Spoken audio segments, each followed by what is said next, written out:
Joining me right now is Congresswoman Claudia Tenney. She's a member of the House Ways and Means as well as Science, Space and Technology Committees. Congresswoman, thanks very much for being here this morning.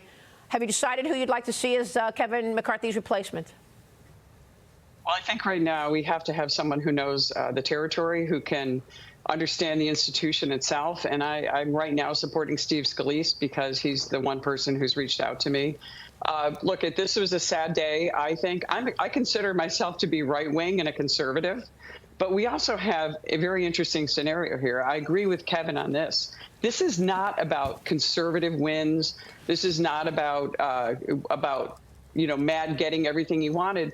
This was about us having a 4-seat majority, which includes George Santos, by the way, in order to get us across the finish line.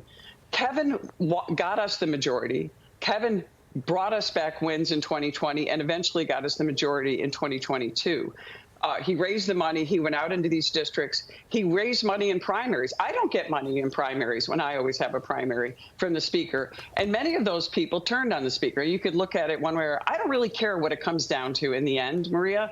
It comes down to when you have to vote, are you going to vote for your district and the people of the United States who face Joe Biden, who is spiraling this country out of control, Chuck Schumer, the majority leader in the Senate, who is doing absolutely nothing to stop this.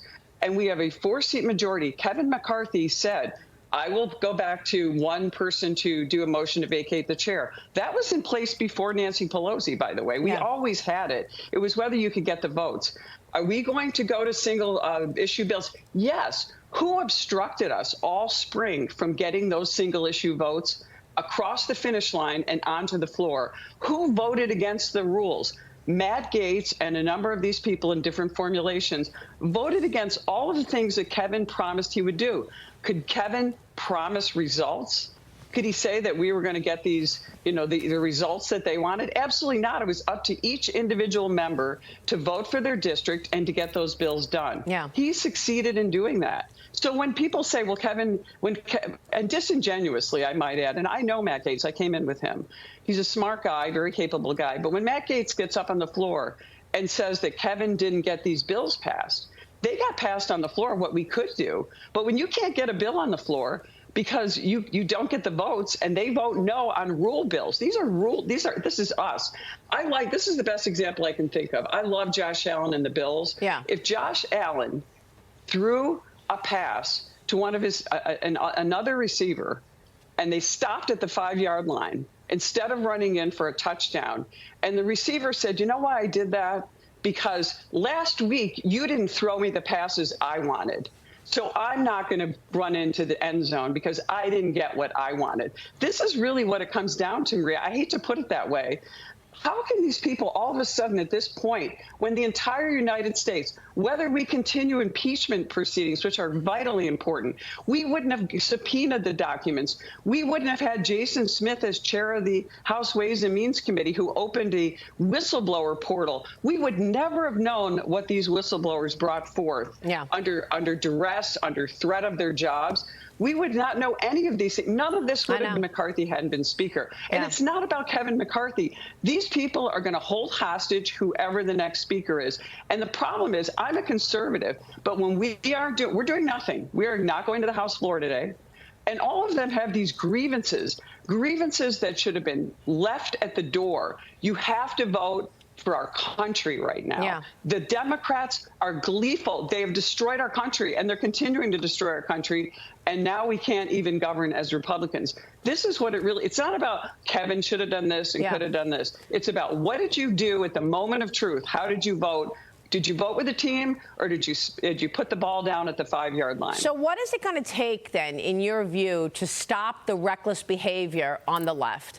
$6 trillion in borrowing in 2.5 years, all of that spending causing 40-year high inflation, corruption in plain sight. I mean, we're talking all about the successes that Kevin McCarthy had this morning and the upset in the House, we're not talking about the Biden family influence peddling. We're not talking about the major agencies working with Twitter to suppress, people's views and censor us. We're not talking about this government giving bullets to the IRS, okay, and 87,000 new IRS agents. Hunter Biden is pleading not guilty to federal gun charges right now. He did so yesterday. The charges coming out of the special counsel David Weiss's investigation, Congresswoman. And I know that Jim Jordan is going to have David Weiss come in and testify soon. What is it going to take? Because once again, in all of this, the Democrats have been able to have this narrative that the Republicans are in chaos, that the Republicans cannot govern. You got rolled over again.